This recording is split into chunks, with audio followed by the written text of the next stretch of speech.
Hello students, welcome to only IAS में आप सभी का स्वागत है। तो देखो, नेक्स्ट अब क्या पढ़ेंगे। अब जनरल असेंबली और सिक्योरिटी काउंसिल ने मिलके भी कुछ कुछ चीजें बता रखी हैं। क्या कि CTBTO, preparatory commission, nuclear test ban treaty, IAEA और ये सब है। तो इनको भी देख लेते हैं एक एक करके, है ना। डब्ल्यूटीओ वगैरह क्या है, तो स्टार्ट करते हैं। रिलेटेड ऑर्गेनाइजेशन बोलते हैं इनको। It describes the organization whose cooperation agreement with UN has many points in common with that of specialized agency, but not to refer Article 57 और 63 of UN Charter relevant to specialized agencies। अरे बिल्कुल, अरे मतलब क्या है कि specialised agencies को 57 और 63 आर्टिकल के हिसाब से कुछ रिलेवेंस वगैरह दे रखा है। तो एक घपशन वाली नॉलेज है, अपने काम की नहीं है, लेकिन चलो लिखी थी हमने, पढ़ दी और आपको बता दी। आगे चलते हैं। अब देखते हैं सबसे important, international atomic energy agency. बड़ी पावरफुल बॉडी है, बड़ा हिसाब किताब टाइट है। It seeks to promote peaceful use of nuclear energy. बिल्कुल। Inhibit its use for any military purpose. बिल्कुल सही बात है।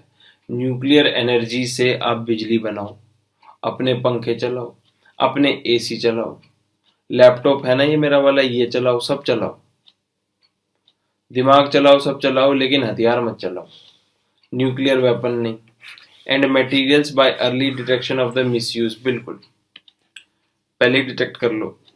Prevention is better than cure.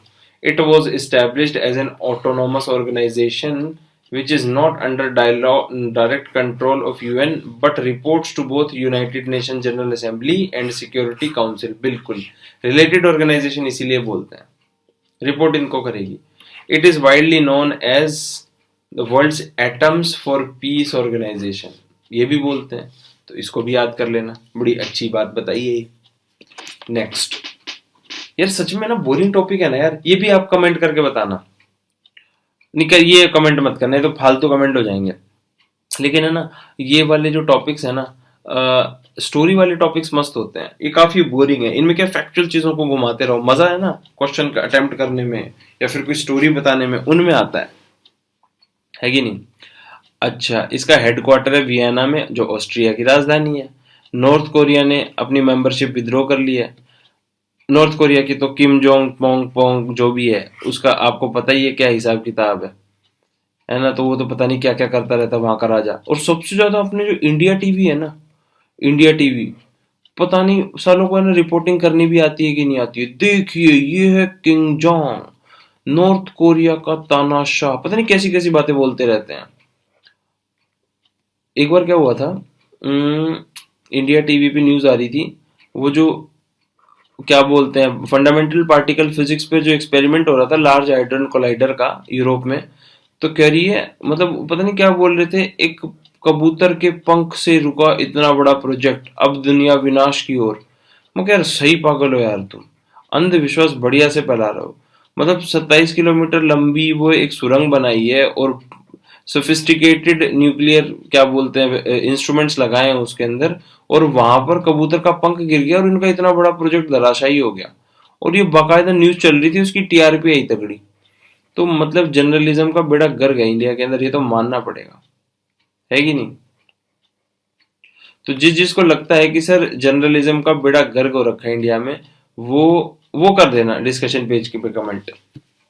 चलो आगे चलते हैं। IAEA safeguard are set of technical measures। बिल्कुल, technical measures applied by IAEA and countries accept these measures through the conclusion of safeguard agreements। चलो अच्छा है।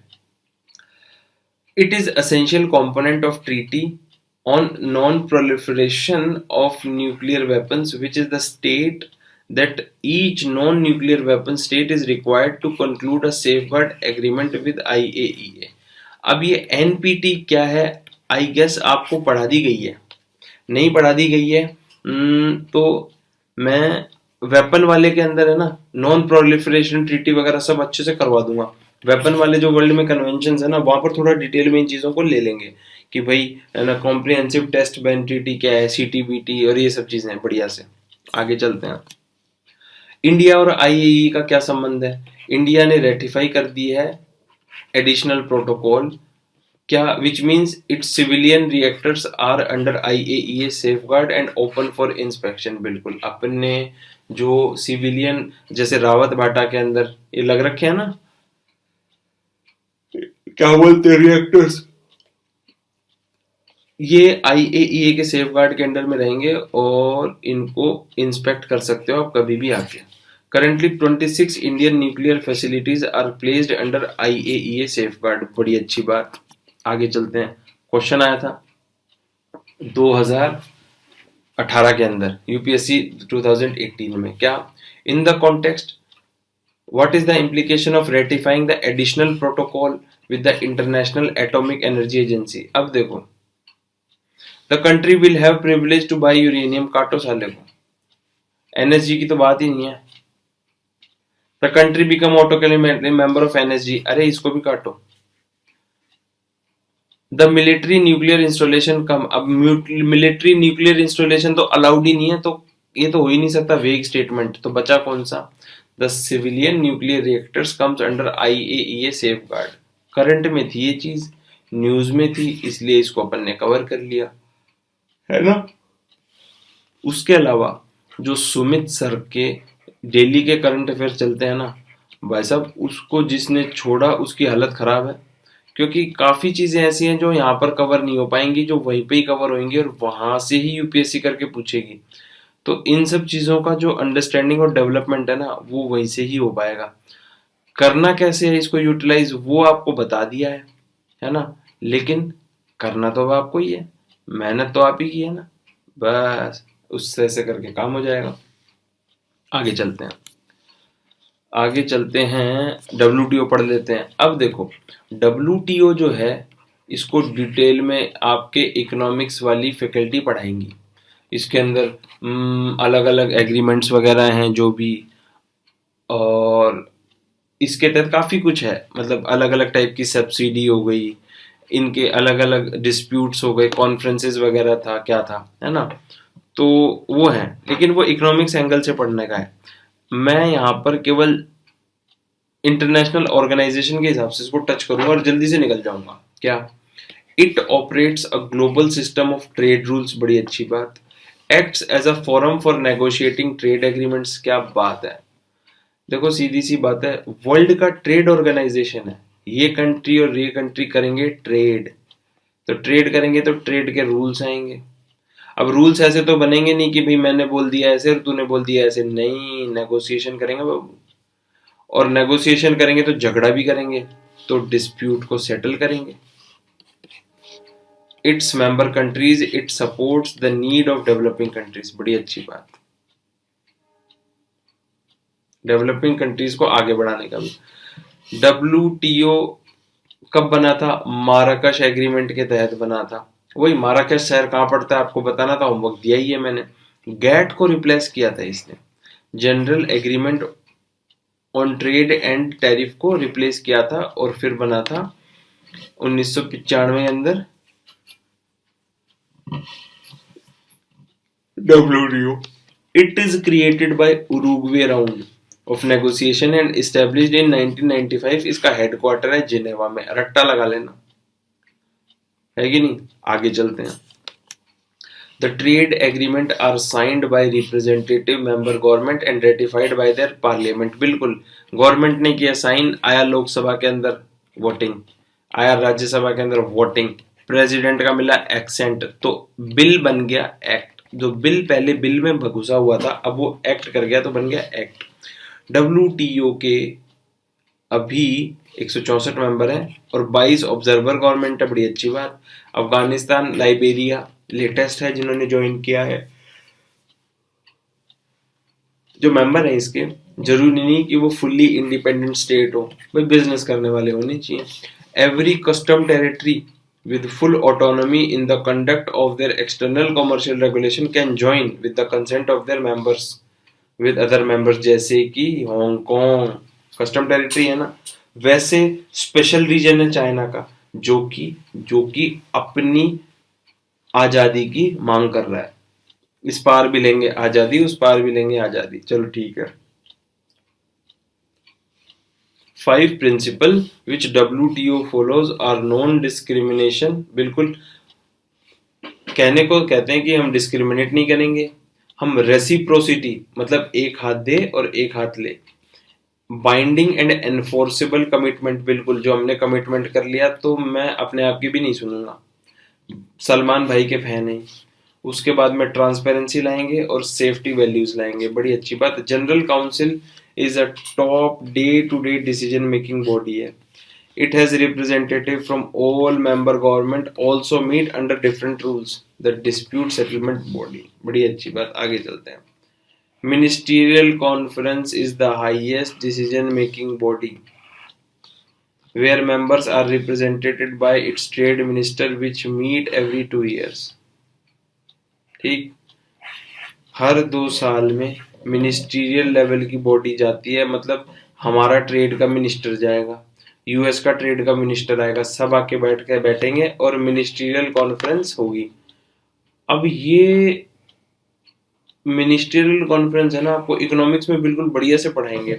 बाली कॉन्फ्रेंस और दोहा राउंड ये सब अच्छे से है ना समझाए जाएंगे वहां पे, यहाँ पर नहीं करेंगे अपन, है ना। आगे चलते हैं। WTA is attempting to complete negotiation on Doha development round. वो कर ही रहा है यार, वो इश्यूज आपको समझ में आ जाएंगे कि मतलब डी मिनिमस वाला लेवल है ना 5% और 10% का, आपको पता होगा डेवलपिंग और डेवलप्ड कंट्रीज में, तो उसका 5% का ही आप वो दे सकते हो सब्सिडी एग्रीकल्चर पे, उसमें आपको पढ़ा दिया जाएगा।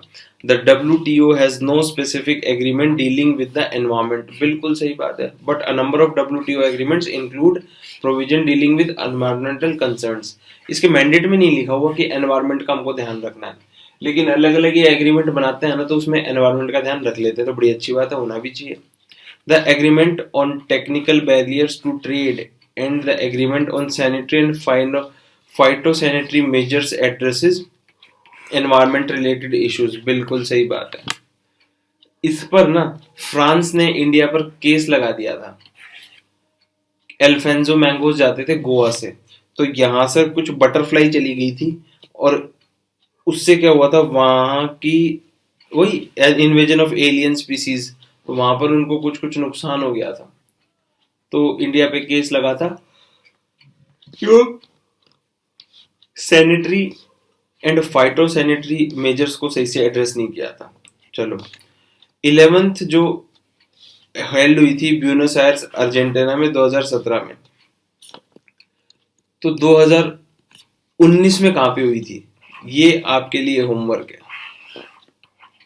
वेयर इन 2019, ये आपको इकोनॉमिक्स में बिल्कुल अच्छे से समझाया जाएगा। 19 में कहां हुई थी, ये आपका होमवर्क है। तो 2-3 होमवर्क दे दिए मैंने आज आपको, तो ये आपको बताना है मेरे को, ठीक है। आगे चलते हैं।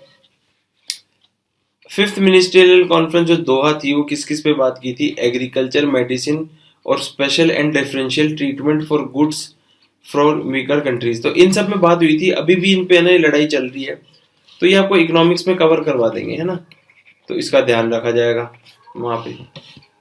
पेन बड़ा अच्छा चल रहा है ना। चलो जल्दी से वाइंड अप करते हैं इस लेक्चर को पूरे को। क्वेश्चन देख लेते हैं, WTO पे आया था। Which of the following aims behind setting up the World Trade Organization? Promotion of free trade and resource flow across countries। First बिल्कुल सही है, तो फर्स्ट जहां जहां पे नहीं है काटो साले को, काटा। ऑप्शन सी।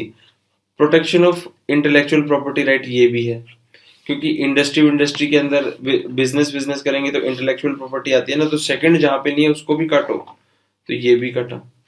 Managing balance trade between different countries, ये तो IMF का काम है।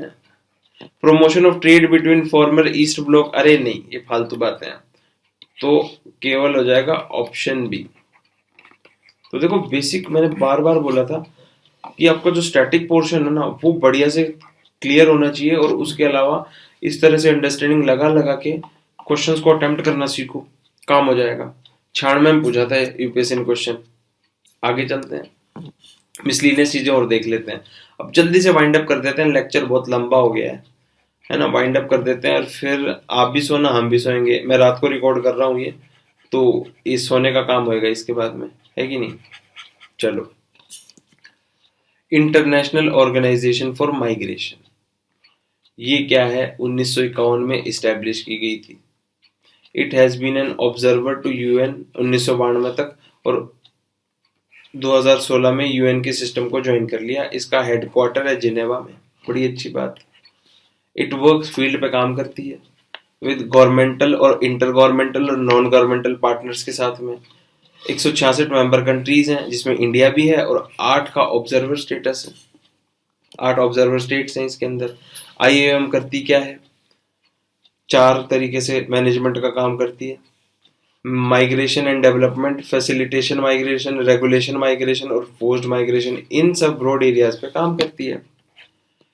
देखो, नेगेटिव वालों को तो एलिमिनेट करेगी और पॉजिटिव बनाएगी। तो माइग्रेशन का डेवलपमेंट होना चाहिए, माइग्रेशन वालों का डेवलपमेंट, और फोर्स्ड माइग्रेशन नहीं होना चाहिए, ये इस तरह से। It aims to provide humanitarian assistance to migrants in need, ये सब। It publishes world migration report 2018। IOM at Geneva, चलो ठीक है। अब एक देख लेते हैं CEB, chief executive board for coordination, United Nation system का main instrument for supporting and reinforcing coordinating role of the UN intergovernmental bodies on social, economic and related matters. The membership includes United States, all 15 agencies, 3 related organization, WTO, IAEA और IOM, और 12 fund and programme जो कि United Nations की general assembly ने create किया था। तो भाई सीईबी वैसे बहुत पावरफुल बॉडी है, एग्जीक्यूटिव बोर्ड है ना वो। IAM न्यूएस्ट थ्रू ज्वाइन है, क्योंकि IOM जो है वो यूएन का प्रॉपर जो बना था वो 2016 में बना था, तो उसके बाद ही आया होगा इसमें, है ना। इसको याद रख लेना है, फैक्चुअल चीजें हैं। अनदेसा, यूएन डेसा, ये क्या है, United Nations department of economic and social affairs, बिल्कुल यूएन सेक्रेटरीट के अंडर में आती है। इकोनॉमिक, सोशल और एनवायरमेंटल इश्यूज को देख के प्रमोट करती है international cooperation in the pursuit of sustainable development, बड़ी अच्छी बात। It helps countries individually and regionally to formulate, implement national development strategies. Its in-depth policy analysis has helped resolve many of the world's most pressing socio-economic issues. Sustainable Development Goal Report जो है 2018 में prepare की थी UN देशा ने, जो कि annual assessment था global and regional progress towards the goals, बड़ी अच्छी बात। आगे चलते हैं। ये और भी पब्लिश करता है क्या, वर्ल्ड वुमेन रिपोर्ट हर 5 साल में, world economic situation and prospects along with UNCTAD, और वर्ल्ड यूथ रिपोर्ट। तो इतनी सारी रिपोर्ट्स हैं, लेकिन कुछ भी पूछ लेती है वेग तरीके से यूपीएससी, इसको बोलते हैं वेग। देख लेना यार बार बार में इसको, है ना।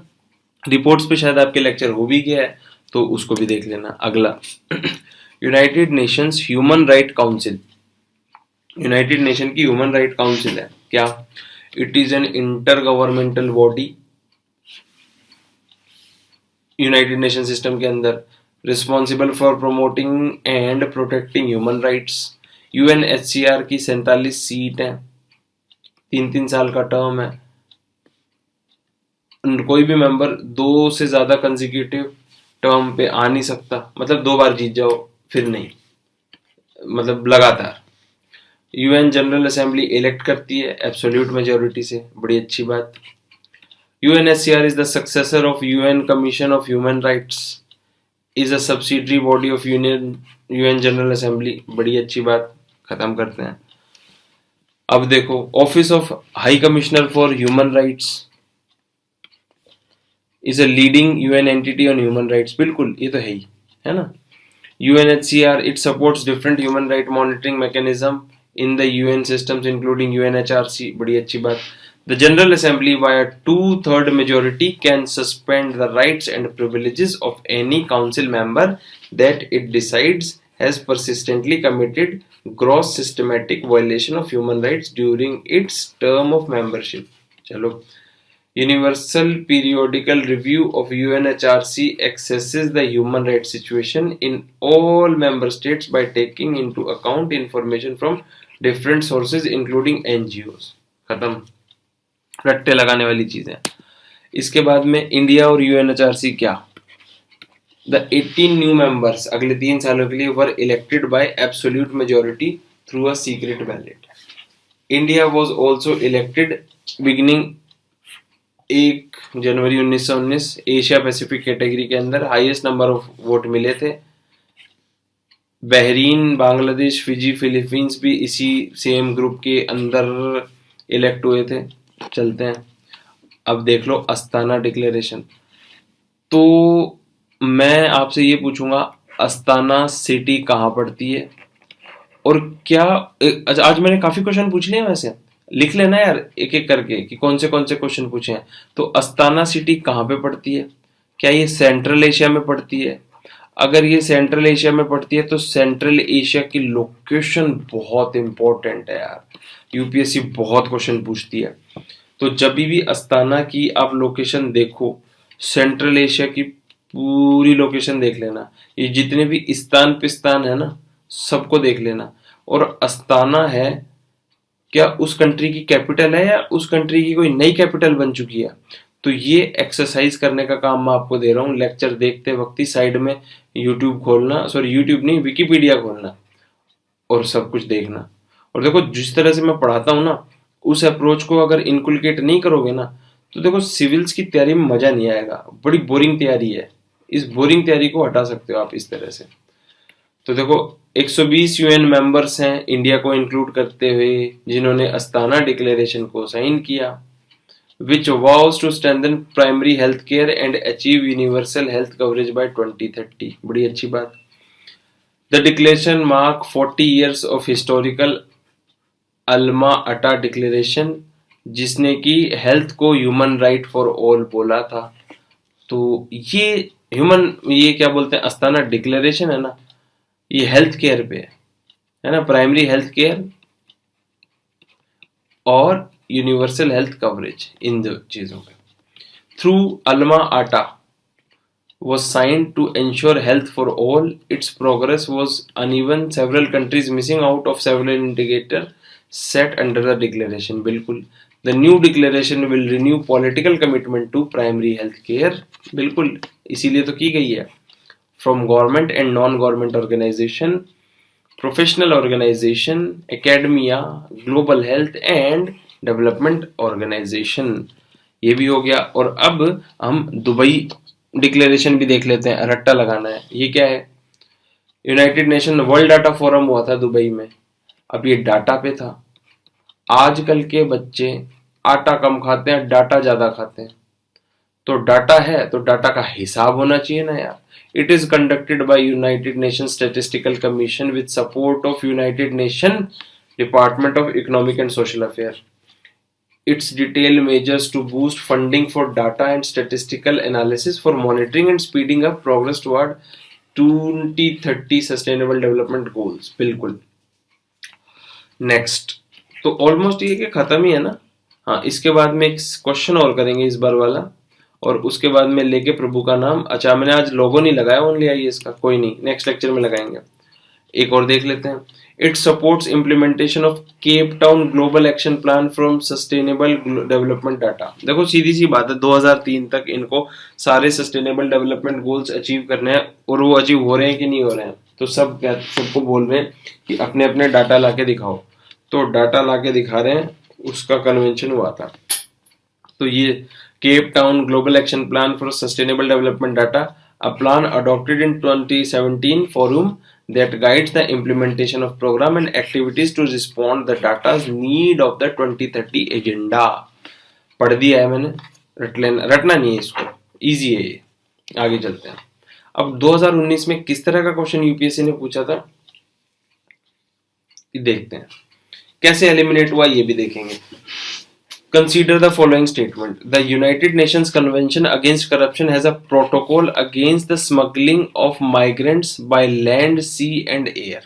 चलो देखा, The UNCAC is the first ever legally binding anti-corruption instrument। अच्छी बात। A highest of the United Nations Convention Against Transactional Organization Crime is the inclusion of a specific chapter aimed at returning assets to their rightful owner from whom they had been taken illicitly. अब देखो, ये जो option 3 था ना, ये मैंने निकाला वेग स्टेटमेंट। क्यों वेग स्टेटमेंट? कैसे? देखो, स्पेसिफिक इंफॉर्मेशन एक क्वेश्चन की नहीं देती है और इंटरनेशनल ऑर्गेनाइजेशन की बिल्कुल भी नहीं। और इसको पढ़ के देखो, ये जो यूएन टॉस है, मतलब स्पेसिफिक चैप्टर ये कि एसेट रिटर्न करेंगे उसके राइटफुल ओनर को। भाई साहब, ये काम तो इंडिविजुअल गवर्नमेंट करेगी ना यार। मतलब हमारे ज्यूरिसडिक्शन का हिसाब किताब अलग है, हम कैसे करें ना करें, और स्पेसिफिक चैप्टर इंक्लूड करना। तो ये वाले टाइप का जो होता है ना, ये वाले टाइप के होते हैं बिल्कुल वेग स्टेटमेंट, एक्सट्रीम इंफॉर्मेशन देने की कोशिश करते हैं, वे ना घुसी हुई, ऐसे नहीं पूछते हैं। यूपीएससी ने सीधा बोल रखा है ना यार कि मैं तो जनरलाइज्ड अप्रोच मांगती हूँ, तो इतना डिटेल में कोई नहीं पड़ेगा। तो ऑप्शन 3 आया, काटो इसको, ए बी और डी, सीधा आया ऑप्शन सी। अब ये देखो, आप कहोगे सर आप तो बोल बच्चन कर रहे हो। मैं बेटा बोल बच्चन नहीं कर रहा हूँ। 10 में से 7 क्वेश्चन इस तरह से सही होते हैं, 2-3 गलत भी होते हैं, लेकिन अप्रोच यही रखनी पड़ेगी वरना काम नहीं चलेगा। फर्स्ट एवर लीगली बाइंडिंग तो सही है, और United Nation office on drugs and crimes mandate by its member to assist implementation of UNCAC और यूएनटीओसी, ये भी बिल्कुल जनरल बातें हो सकती हैं। लेकिन ऐसे जो टिपिकल क्वेश्चंस होते हैं ना, उनके अंदर एक वेग स्टेटमेंट जरूर मिलेगा, उसको काट देना, यूपीएससी बढ़िया से अटेम्प्ट हो जाएगा। ठीक है, चलो ठीक है। आपको कोई समस्या हो तो ये मेरी मेल आईडी है LOKUBETA। सर पढ़ाई नहीं हो रही है, समस्या आ रही है, कैसे मैनेज करें, वो करें, सर कुछ बताओ, आपकी हेल्प की जाएगी, आपके डाउट्स। वरना ओनली प्रीलिम्स पे सजेशन कि यार ये सर बढ़िया नहीं पढ़ाते, इनको चेंज करो, कुछ भी अच्छा पढ़ाते हैं जो भी, तो ओनली प्रीलिम्स पे डालो आप, है ना। कुछ भी फीडबैक देने जरूरी है, तो सारा हिसाब किताब यहाँ पे होता रहना चाहिए। Any doubts, anything else, discussion page पे लिखो, आंसर जो है वो सारे डिस्कशन पेज पे लिखो, है ना। तो उस तरह से अपना कल्याणकारी कार्यक्रम सेट होएगा। तो ठीक है, अभी के लिए इतना ही। Happy time, good luck, enjoy, take care, bye bye.